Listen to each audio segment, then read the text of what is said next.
built a line borer machine out of a mag drill and spare parts just to keep the job moving. This business started with a truck borrowed from his girlfriend, and now he works on equipment worth hundreds of thousands of dollars.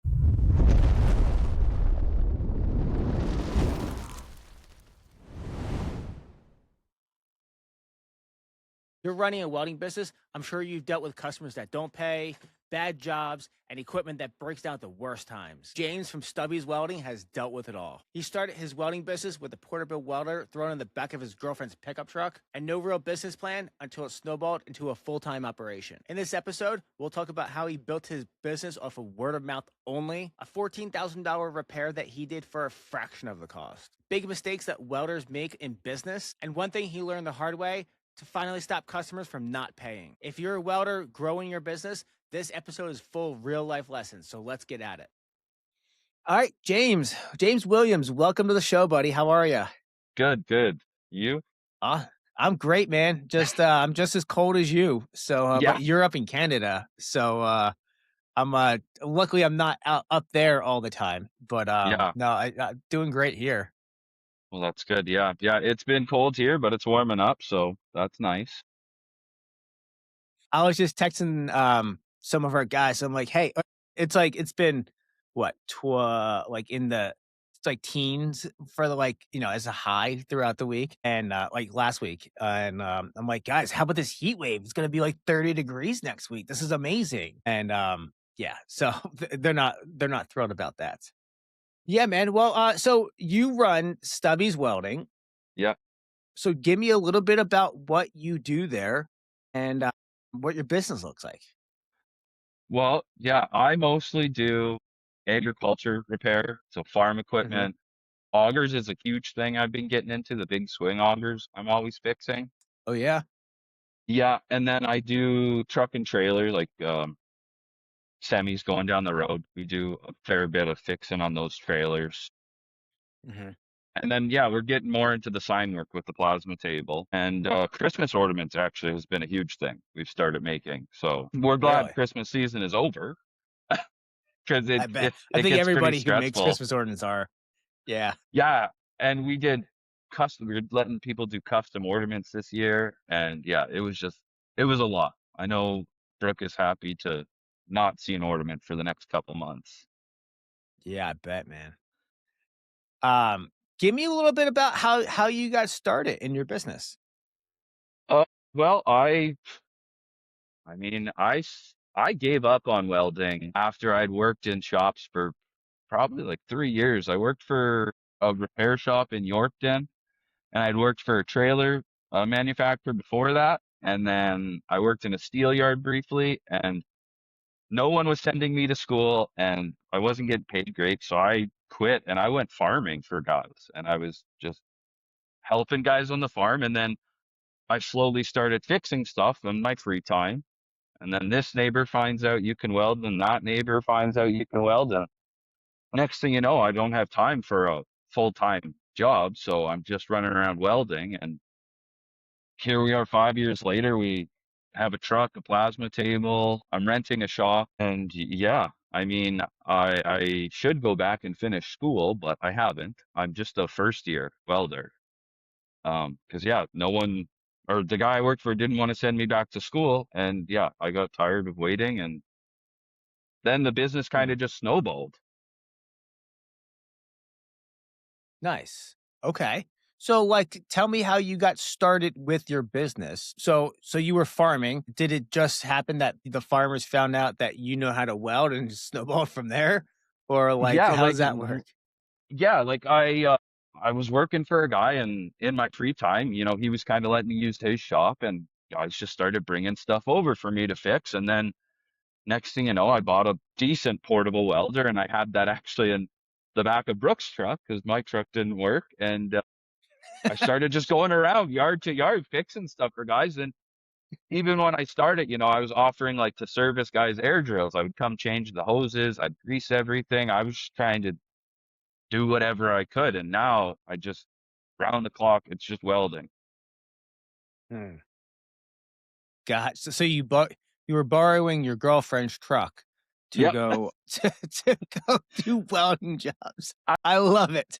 I basically just ended up taking her truck and I had the box just, I had the welder in there. I threw my cables in. I had bottles covered up by the cables. And yeah, I would just go to guys' yards and fix stuff. And we've been through a few service trucks now and we've got a pretty good one now. But uh yeah, I literally, yeah, I took her truck and started the business with her truck. So I started at the end of 2019, basically 2020. I started it. okay. How So was that for you guys with COVID? I mean, we live in the middle of nowhere, so I mean, it sucked. We had to go into town, wear masks and stuff, but like, it's, I don't know miles, but it's 40 kilometers any direction from where we are to the next town, like boonies. So it really didn't affect us out here. Nothing changed. It was just going to town to get groceries. You had to wear your mask and stuff. How about for business wise? Like what like was business good because nobody was, like out where you're at, nobody really cared? Or was it like a struggle starting up because people weren't doing things? No, I mean, that's the thing with the farmers were still farming. They break stuff. They Yeah. always need stuff fixed. So I was good. And then when I started my business, I basically worked three jobs. I worked for two separate farmers and was welding in all my free time. And so if I wasn't welding, I was working for one of those guys. I just kept myself super busy. Gotcha. So yeah, Okay. COVID really didn't affect the business. Tell me about your service truck you got now. How is that Uh, set up? Poorly. Uh, We could I always do better. yeah. It's gonna. I'm hoping to dedicate some time here and really get it planned out nice. But I bought a Vantage and I put it in my 3/4 ton Dodge, and it was just not gonna work. With it took up way too much space in a short box. So we bought a '99 F350 7.3 flat deck dually. Terrible in the snow, but it's nice. And so I've got my Vantage right behind the cab on it now, and then I've got some toolboxes that aren't meant for outside, but they hold tools. So that works. A little And moisture in there. yeah, a little bit. The great thing about having a heated shop this winter is I leave the service truck in there and I drive a car back and That's forth to the sweet. shop. Nice. So, but yeah, it's a '99 F350 with a flat deck. I want to move a bunch of stuff around on it, get a better bottle set up, and then mount a crane. I really need a crane. Mhm. Yes, dude, crane life is the way to go. Yeah, My yeah. I always goodness. hear you guys talk about cranes, and I want one so bad. You need one, brother. You need Yeah, one. Like, once you get one, you'll be like, "How did I ever go back? y How did I ever work?" Like, you can never yeah. go back from that. I believe that 100%. So I just got to make some room on the truck, and then I have an older crane that hopefully works. It's just Sweet. been sitting for a year and a half, so maybe this winter here I'll get to put it on the truck finally. Heck yeah, man. Yeah. So, like, with your business, like, how did like who do you think taught you the most with your business journey so far?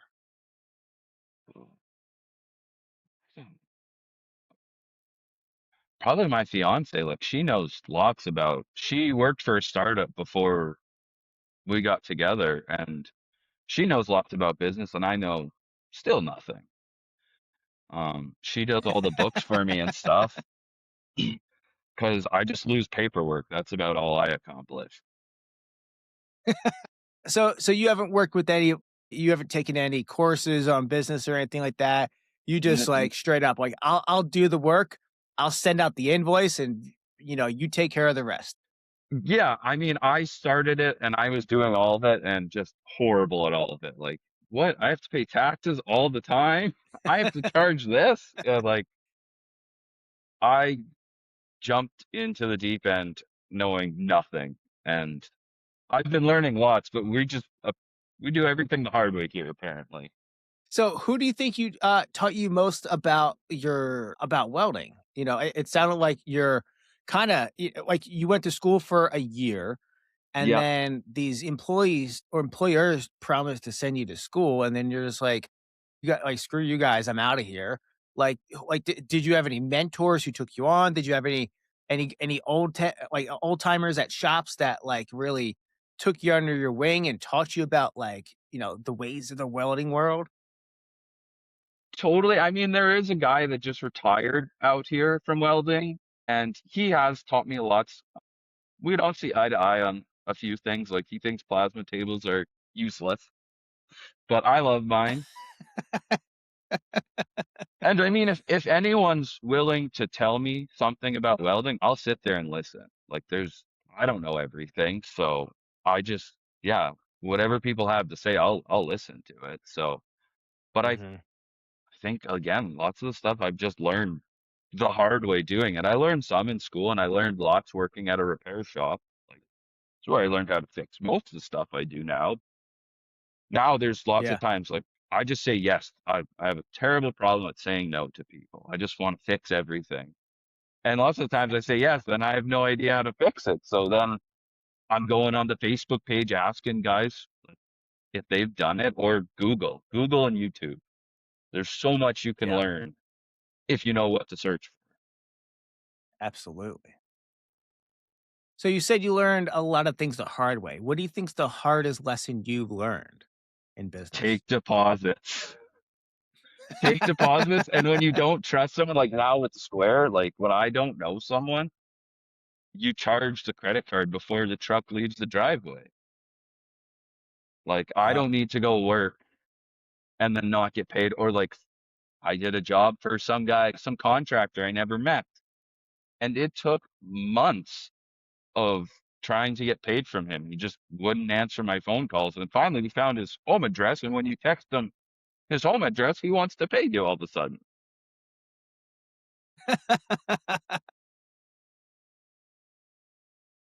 So yeah, like yeah, you gotta Guys. yeah, yeah. But yeah, you gotta I always thought I'd look like a rookie wanting a deposit, but like that is the greatest thing. I won't start any big project until the deposit for all the material is paid because I don't need to lose it. So yeah, that's a Smart move. huge thing. Yeah. And being insured, I wasn't insured for quite a few years, which was very stupid, but now we're fully insured. So I luckily never have needed insurance, but it was just stupid not to have it. Yeah. I remember, like, a time when I didn't have insurance, and it was just very early on, and I was like, "This is stupid. I need to go make this happen," you know? So, with a lot of the work that you do is farm equipment and on the road trucks, what sort of advertising do you do to get your new customers, and how did you come about your existing customers that you already have? Uh, we've done almost nothing for advertising. Like I Okay. had business cards made when we first started the business, and I didn't even realize I didn't have my name on them. It just said Stubby's Welding and a phone number. And that was my business card. It's almost been all word of mouth. I guess like I do Okay. good work. Everyone tells me I do good work. And yeah, it's just been this farmer has talked to that farmer and then he goes and has coffee over here at the neighbors. And I mean, there's still people that are local and they're like, oh, I didn't know you were welding. Hmm. So we've been talking about advertising for like 2 years and just I mean, the little bit on Facebook, but that's about it. It's just been word of mouth. And now business cards with my name on them. Mm. So, speaking of names, where did Stubby's Welding come from? Where'd that name come Uh, from? my dad gave it to me. In grade 10, I got into an accident with a drill and I lost the end of my finger. Look at that. Yeah. Um, Makes sense now. yeah, because like lots of people don't realize like I'm 6'3", so I show up and they're like, oh, maybe thought like you were like some short guy or something. But yeah, my dad started calling me Stubby after I cut the end of my finger off.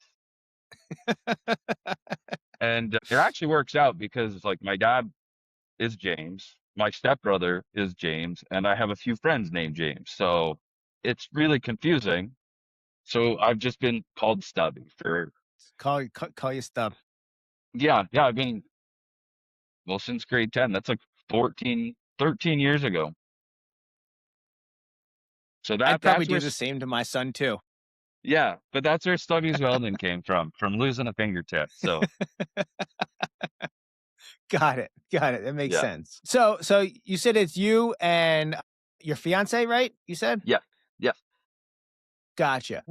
So is there anybody else? Do you have like part-time guys, full-time guys? Like, tell me about that. No, I always think I want someone full time, but I mean, um, I want someone that can do what I can do, and they're just gonna go start their own business. I definitely struggle with employees. Like, I'm sure with time I'll get better, but Mhm. yeah, yeah, I always think I want an employee, but at the end of the day, I'm getting stuff done, and I'm starting to say no to jobs I don't want to do, which makes a huge difference. I don't need to be swamped 24/7.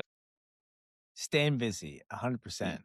Yeah, and staying in like what I'm comfortable doing. Like you actually, I had commented on your Facebook post about doing the spiral stairs because I had a customer that wanted spiral stairs, and I didn't even. I still want to watch the video. I haven't, but you know what? I can do a set of straight stairs or hand railings, but I don't like doing it, and I have enough work fixing stuff, so I'm just, I'm gonna start turning down that kind of work. Yeah. Yeah.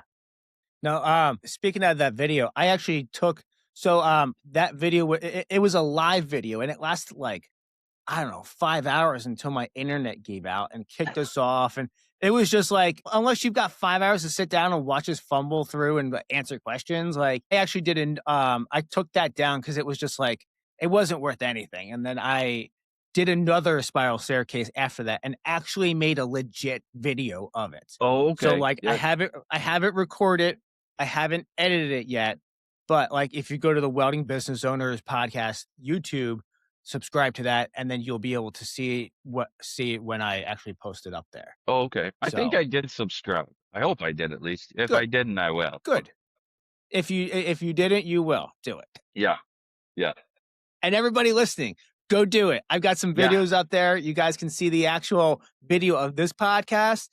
And in a few months, I'm gonna have start putting out jobs of because like for the last probably 8 months, I've been videoing jobs that I've been doing of like replacing stairs, building this, doing that. And like, you get people watching the stupidest things out there and like they have tens or hundreds of thousands of views. And I'm like, the stuff I do is way more interesting than this. I'm like, I need to start videoing that. Yeah. So now that it's winter time, I'm actually devoting more time to actually editing those videos together.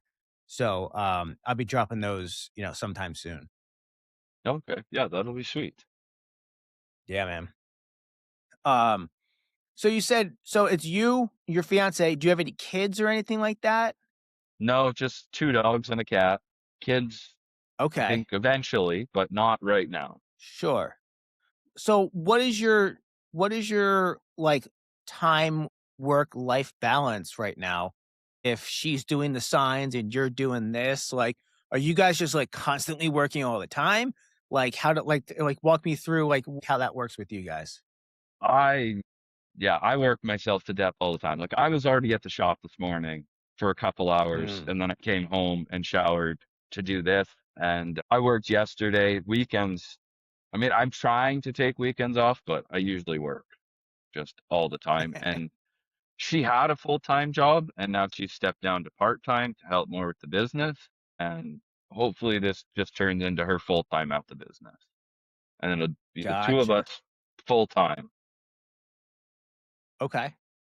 So she takes mostly takes care of the signs and stuff like that. Walk me through that because I think a lot of guys out there do make signs and things like that. What are some of the things that you learned like that go good with making signs and selling them? What are some of the pitfalls? Like just walk me through like the goods and the bads of like the sign. You got to know like your time and price, I would say. Like you because everyone is always asking, well, how much for this? Well, how much for that? So she's made kind of like a cheat sheet, and it's between this size and this material, and I have so many hours into it. It'll roughly cost you so much, because Hmm. like people always just want to know how much it is, and well, it could be anywhere. I could make you a $500 sign. I could make you a $20,000 sign. Like, what's Yeah. your budget? But people don't know because it's a custom sign. It's not like you go and buy this all the time. So the biggest thing is figuring out what it's costing you to make the sign. Because I know there's a lot of time in design. It does not go quick. And I mean, Yeah. I don't design Yeah. anything, but I know she spends hours designing some of this stuff.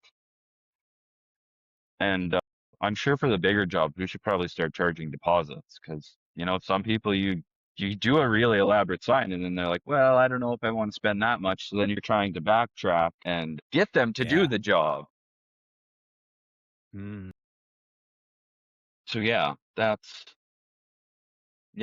you got to know what it costs you. Like that's a huge thing.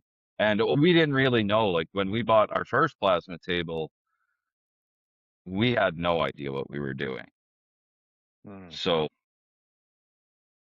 yeah, and it's not cheap. It's not cheap. It's not free to run your table. I mean, they don't cost a ton, but you gotta know your per hour on like design and what the table is gonna run, and there's always material. What kind of table did you start out with, and what did you what do you have currently? Okay, our table we started with, we went to buy a welding skid about Mhm. 5 hours away, and then I bought the skid, and then the guy's like, "Well, I'm moving to the States. Come check out all the other stuff I'm selling," because he had started a small business. And no, I bought this. He's like, "Well, I'm a CNC plasma table." Okay, we gotta come see. And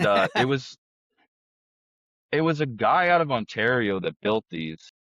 He had died like right before we actually ended up buying it, but he made them. They're almost a homemade table, but they were of decent quality. But trying to keep it running was a pain in the ass. Sure. But it did work. It got us in, and Brooke absolutely loves designing stuff. Like she's always cutting and coming up with cool stuff with it. And then, yeah, I was tired of fixing it and not having help. I was just on the forums trying, hey, have you guys had an issue like this? This is some of the components I have. And then we ended up buying a fast cut CNC plasma table from Rust out of BC, and absolutely love the table, super solid. And like when we have issues, we just call them and they fix it. Yeah. That's awesome.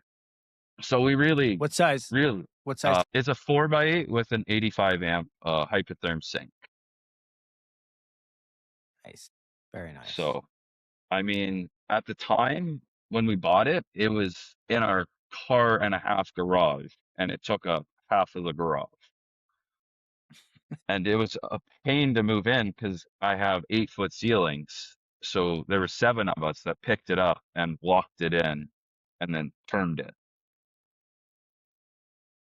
So it was tight working in there. But now I wish we would have went with like a 5x10 because we have a 48 by 88 feet at shop and we could have a Mhm. 5x10. But at the time there was no way I was going to fit in the garage and still be able to work. Sure. Sure. So what is so do you powder coat all your signs? Do you paint them? Like tell me about that. I paint. We really should powder coat. I've been meaning to build a paint booth now that we have the space, but I haven't. I usually just wait till the end of the day, stay late, paint, come work the next day and cover it. And because I prime and then I paint. And I'm just using Tremclad. So I Okay. learned how to mix it up in a paint gun because aerosols are way too annoying. For small stuff, aerosols are great, but when you're painting huge stairs or something, and you're going through 4 liters of paint, you don't want to do that with aerosol cans. Sure. Absolutely. So yeah, we're painting right now. I would like to look into powder coating, but we may just look into outsourcing the painting because Mhm. like the small stuff isn't bad, but some of these really nice signs, like I'd like to have like a super nice finish, and by no means am I a painter. You're a welder, not a painter. Yeah, I can get the job done. There's some runs, and it's not perfect. I think I saw you guys like doing some vinyl on your stuff too. So that we just started doing, we did that on the dog ornaments that we did this Christmas, and it worked really well. Last year we made Christmas ornaments and we were painting them, and it took forever. Like we had our neighbor Mhm. helping us, and yeah, it just like it was like 3 days because you'd paint one side, one color, wait for it to dry, paint another part on it, and then wait till the next day so you could flip it over and paint the other side. And then my fiance, she has a Cricut, like it's a CNC vinyl Oh cutter yeah, basically. And since she already had the files to cut, she realized she could just make them a little bit smaller, cut them out of vinyl, and slap them on, and you're done. So that seems to be nice. really good. I don't know how the vinyl will hold up outside, but I mean, they're Christmas ornaments. Everyone's hanging them inside. But I would like to try a Yeah, sign and see how the vinyl holds up over a year outside or something, because it's way quicker than nice. painting. Tell me how you sell your signs. Usually it's just people reaching out, asking like our neighbors have asked for signs. And again, it's just word of mouth. Like we kind of got lucky where we decided to set up shop. And yeah, yeah, we don't really, we advertise a little bit. We've sold a few over Facebook, but for the most part, it's, our friends reaching out because we did a sign for them. So they want a sign. And that's So most of your signs are custom then. almost all of them, except I don't know if you saw the Bigfoot that's flipping people off. Yeah. That was really popular. Like we shipped one all the way to Denmark. The guy paid more in shipping for it. Wow, He wanted it from us. So those have sold pretty that's good. amazing. But that's like really the only thing like we've ran like a few back-to-back ads on and sold online. But most of it, it's all custom orders. So Interesting.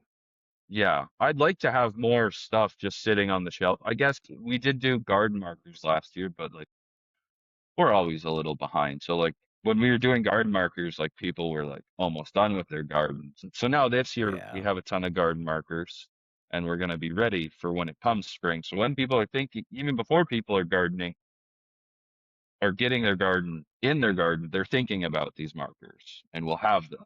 Mhm.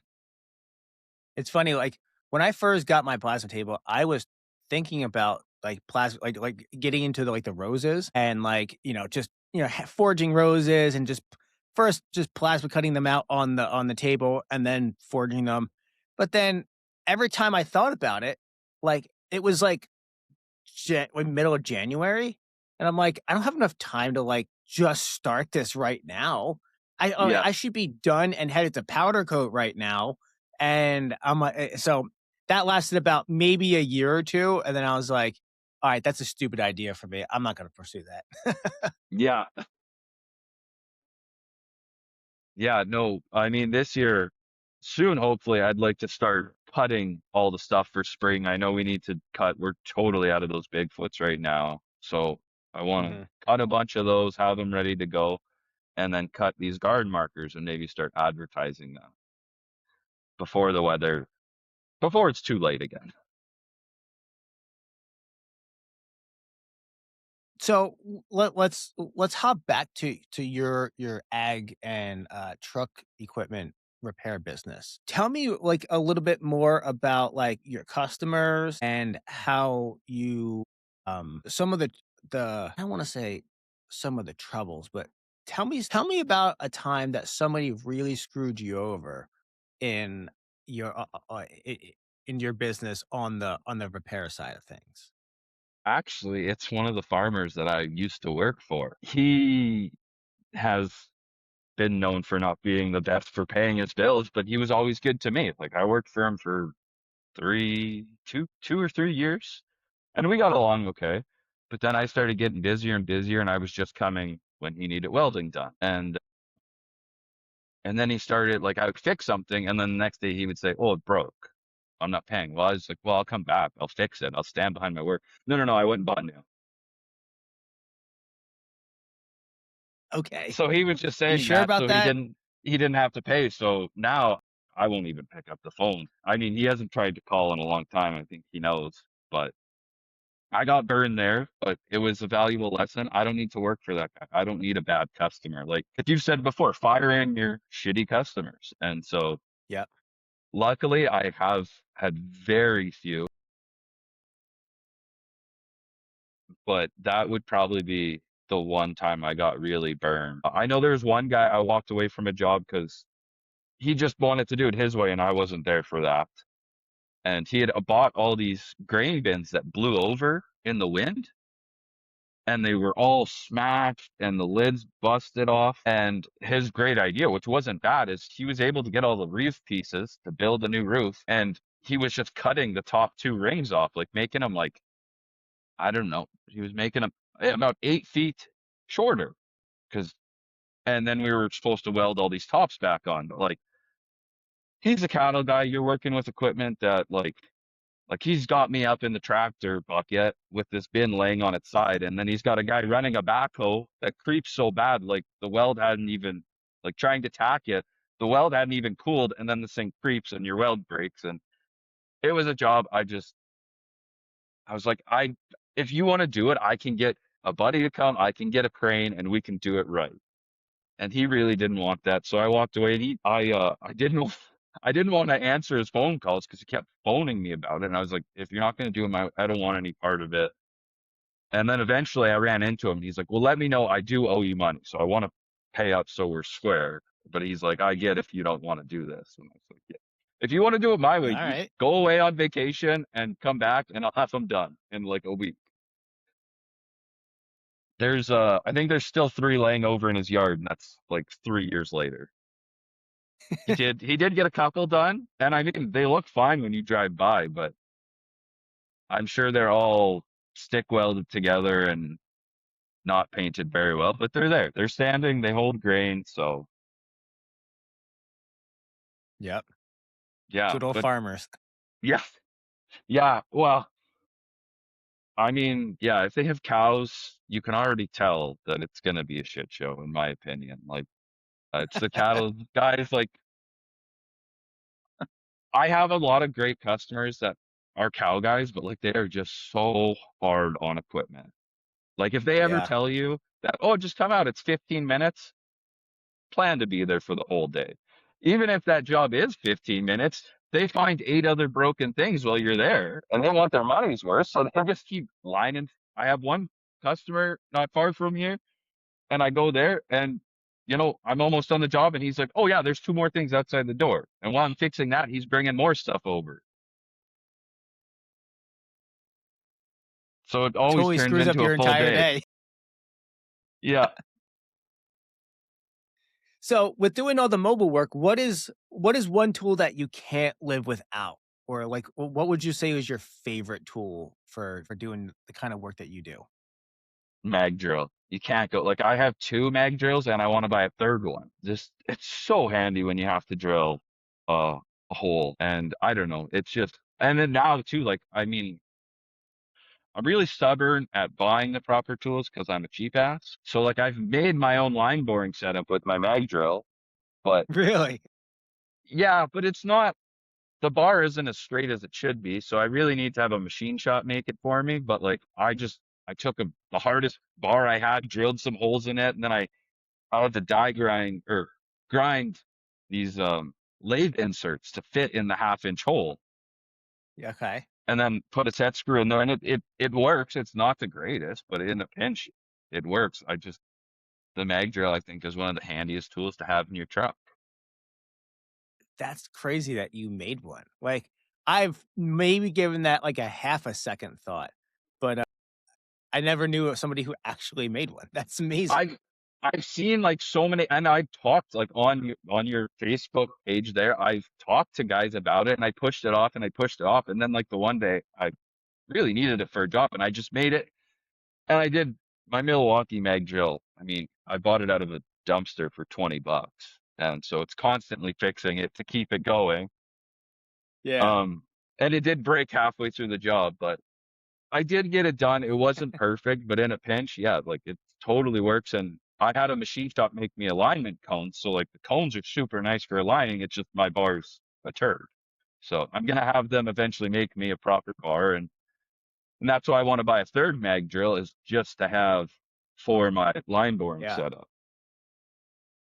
Dude, I need you to send me a picture of this line blowing setup, or like send I me a can, video of it working. Dude, I, no, I'm serious. I really want to see this. And if I you get, send it to me, I'm gonna put it down in the comments, like a link to it, so that everybody else can see this because I'm really intrigued by this. I'll make a video. I'll have Brooke make a video. Like she does like our TikTok account and everything. I'll have her make a video. We'll do a video. It's crude, but it works. At the end of the day, it would work totally well. And the biggest thing is measuring. I really need to spend the money on there's a tool that you actually put in place of the insert and then put the bar back into the bore and it's one of those like telescoping, like those T bars, whatever those are Hmm. for measuring the inside of the hole, but it's for the line boring. It goes in the bar and then Yeah, it it's like measures spring and then loaded. Like you like undo it and then it springs out. You tighten it back up, and you pull it out, and you measure the. Yeah, yeah. y- I follow what you mean. yeah.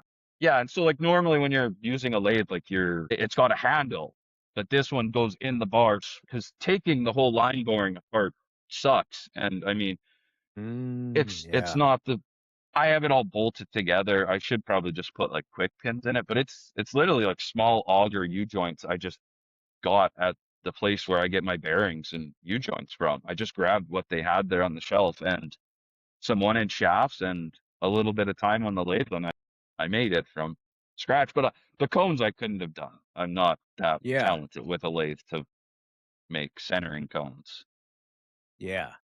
So you've got one Milwaukee mag drill. Yeah, Who makes your other mag drill?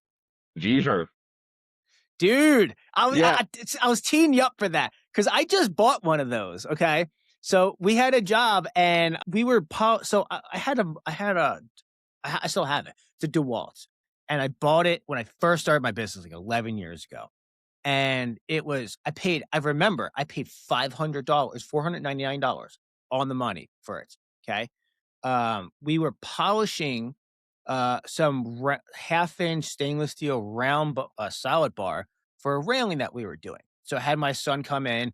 He put it in the chuck, tighten it down, and then I had it mounted sideways on yeah, like like a heavy piece of angle clamped down the table, so that way the bar is sticking out of the quote like the bottom of it, but it's sideways. So the bar is sticking out horizontally, and he just takes two hands with some sandpaper, like 180 grit sandpaper, just clamps onto it and just walks down the bar. Well, yeah, the end of the day, he left the magnet on for I don't know. Just remember coming back and like cleaning up after maybe a couple days later, and the whole thing's melted because just the heat that was in it. And I was like, dude, come on. He didn't know, and like I didn't yeah, even think to double check. You know what I mean? Like when I do it, I clean up after myself after I'm done. And he left it on there. Well, honestly, it probably could have been a week that he left it there. Who knows?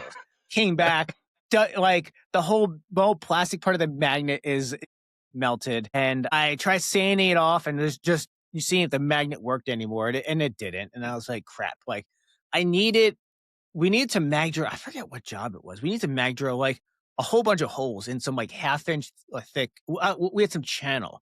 It was for like a garage holdback because like this front of this Department of Public Works garage was falling off, and we had some channel. It was like super thick. It was like 3/8 of an inch web, maybe yeah. even half inch, something like that. And I'm like, crap. We need a mag drill in like 3 days. And I looked and I was like, I'll just buy another DeWalt one.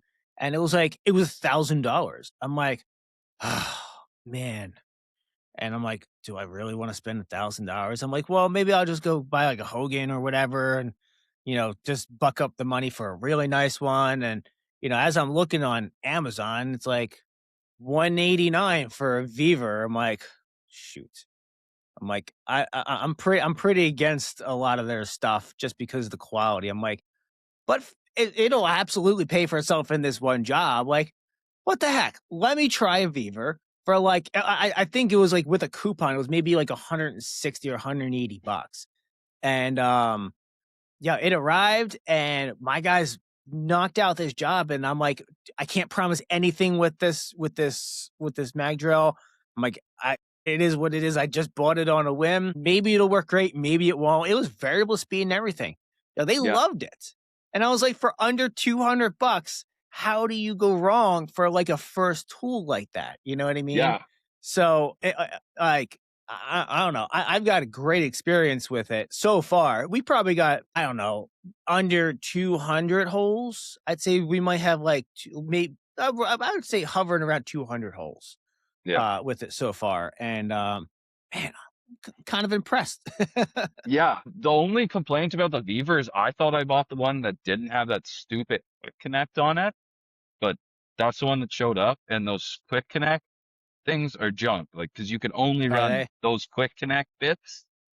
Like, I can take one of the quick connect bits and put it in my other mag drill and it works, but you can't go the other way. Hmm. So I want to buy another Beaver one. And then this one with the quick connect, I'm going to weld a different end onto it and make that one because it's variable speed for line boring because you really want the variable speed. The Milwaukee is just Yeah. on or off. Hmm. But that one I bought for 20 bucks first day I worked in a scrapyard. I saw it in a bin and I had to like, will you guys sell this to me? And they're like, I don't know, like 20 bucks. And there was two, so I bought them. One didn't work and the one did. And I mean, I'm now sourcing parts off like eBay to keep it running. So I think I've rebuilt it twice. And now I have like a new motor housing on its way because it chewed the bearing. The bearing failed on a job. Or no, the bearing was failing on a job and then ended up taking the plastic housing and like wearing it all out. And then the motor wasn't sitting straight and it wouldn't work. So I just glued the bearing back in place and then that bearing finally let go. That's funny because I have a scrapyard story. I bought a Hilti like TE maybe like 25 or 35 hammer drill out of the scrapyard. It was just someone just threw it in there. The cord was all boogered up. Like it had this big old ball of tape on it. Like they just kept on like wrapping it, like bending it till it worked, and then wrapping it up so that it made connection. And I pulled it out of the scrapyard and like plugged it in. It freaking worked. I was like, sweet, I'll take this thing. I don't remember how much. Like, it was like nothing. I might have paid $5 or $10 for it, and I used it with that ball of tape on there for probably about a year or two before it finally started giving me troubles. And I was like, you know what? Let me cut this and actually just splice this together, bro. It's still on my truck. Like I still use it freaking 14, 15 years later. Like the thing is great. I replaced Yeah. probably two of the quick disconnect like chucks on it. But yeah, the thing is amazing. Yeah. Yeah, I love deals. I'm always, I mean, I shouldn't be on Marketplace because I'm always buying stuff we don't need. But another good, it wasn't even, well, it was almost a scrapyard. There's a machine shop down the road from where I get my steel, and I'd driven by like 3 days in a row, and I saw they had this big bandsaw sitting by the bin, but I assumed they were just rearranging their shop because they were adding on. And then Mhm. like day three, I'm driving there, it's raining. And I'm like, okay, there's no way they've let this bounce outside in the rain. They must be throwing it away. So I'll stop in and see what they want for it. And they're like, "Well, I guess, like, if you want to buy it." I was like, well, what do you want for it? And they're like, I don't know, 25 bucks. I was like, I'll be back with a trailer. So I had to drive home to get a trailer. And I came back and it's a big bandsaw. Like, I don't even know the cut on it, but like you probably couldn't lift it up manually Wow. even if there wasn't a cylinder on it. It's heavy. So Wow. now I'm in the process of fixing that to make it work. Like it was all three phase, um, but it's meant to just cut straight 90s. Mm. So I'm gonna make a table for it to sit on, so I can pivot it side to Turn it. side, Sure. and then like I got rid of the auto feed because it had an auto feed. You would put a length in, set your length, and it would feed a piece in, cut it, raise it back Wow. up, feed a piece in. None of that works. We did have it hooked up Sure. to three phase, but nothing works. The sensors are all taped up and stuff. So Hmm. that is my next shop project. but I'm really bad at starting projects and just not finishing them for a year or two. Aren't we all? Aren't we Yeah. all? So, do you do a lot of line boring with that homemade machine, or is that just kinda like like when you need it? No, I've done literally one job with it and Okay. it worked okay, but I've been wanting to I really want to get into line boring. Like I've been teaching myself machining here. I got a milling machine sitting in the shop. I need to convert it to single phase and like clean it up. It sat outside for many, many years. But the neighbor said I could just have it for now and use it. And then the guy I rent my shop from, he's got two shops in his farmyard. I rent one, he has the other one. And in his, he has a lathe and I use it all the time. But I've just Nice. been teaching myself machining and I buy all Amazon stuff because I break a lot of tooling. I mean, I'm getting better Mhm. now, but I did break a lot of tooling off the get-go. So, you said that you do a lot with augers. Do you actually make them, or do you just buy them in installment, and then that's part of your deal? Or So no, like here, augers are like we're really big farm equipment here. Like a small drill now is 60 feet. A small header on a combine is like 30 feet. Like everything, oh, the one neighbor, I don't know if he bought it or was demoing it, but I think he had a 52 or 60-foot header on his combine. Like just jeez. stuff is getting, we have lots of big, where we are, we're fairly bushed in, but some pretty big land. On average, most of the guys I know, they either have like a 60 or like an 84-foot drill.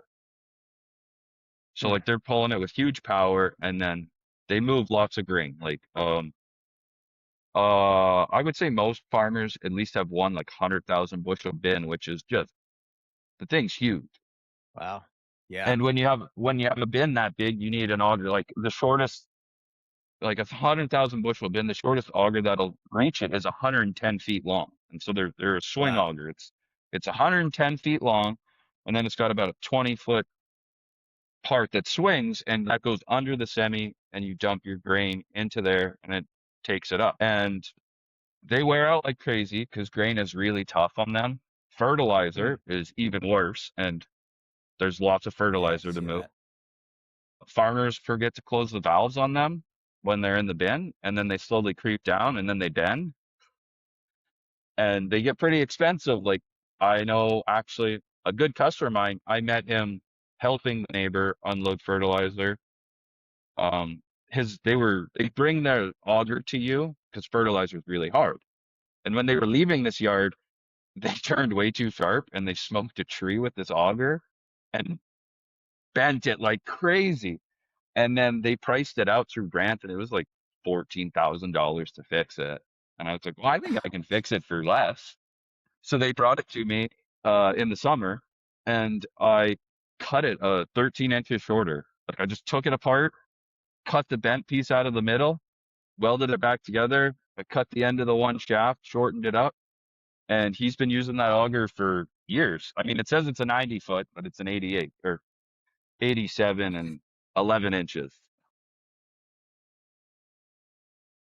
So, So, like, with repairing an auger, do you like I get that you just cut it out. Does it matter that it's shorter?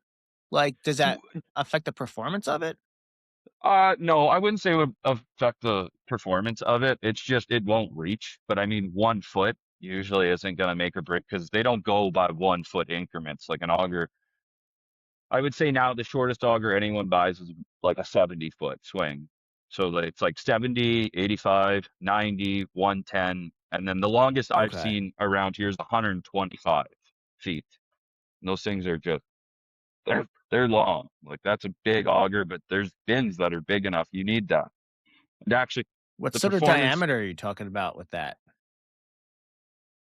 on average, I would say everything's around 13-inch diameter auger, but like Okay. when you get to the longer ones, they're usually 16. Mm, okay.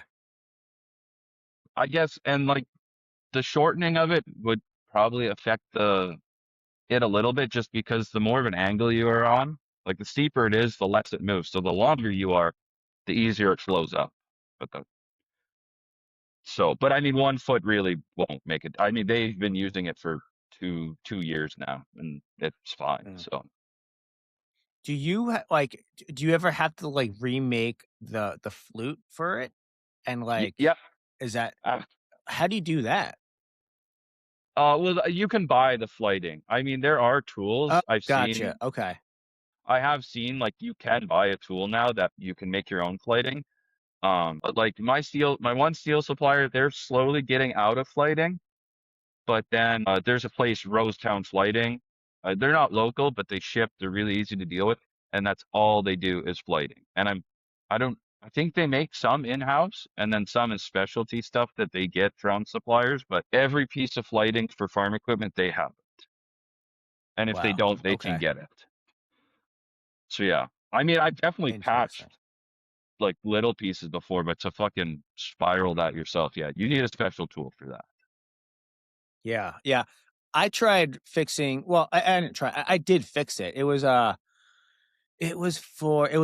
an auger for putting in telephone poles, and they just, like, destroyed the Mm, thing, and, I remember, like, looking at this, I'm like, "Dang, I don't even know where to start with this." Like, I don't know how to remake this, like, looking like, thinking back on it, I think I just cut relief cuts in it, and I just mm, bent it back manually and then re-welded it back together, so it was pretty darn close. 'Cause yeah, it's only for moving dirt and, like, they're pretty rough on things anyway, so I'm pretty sure it didn't really affect the performance of it. But I've always yeah. been fascinated with, like, how people make the just, either cut it flat and then bump form it into, like, what it needs to be and, like, the math that goes into that, like, it's always been pretty impressive to me. Yeah, yeah, that's pretty cool. That's like pie cutting. Like I can do it, but I suck. I've given up on trying to do math when I'm pie cutting. I just eyeball it with the angle grinder, and I usually get it pretty close now. That's awesome. So with being in business for, what, 6 years, 7 years, something like that, what is, Yeah. yeah, what's the worst piece of business advice somebody's given you? What's the worst piece?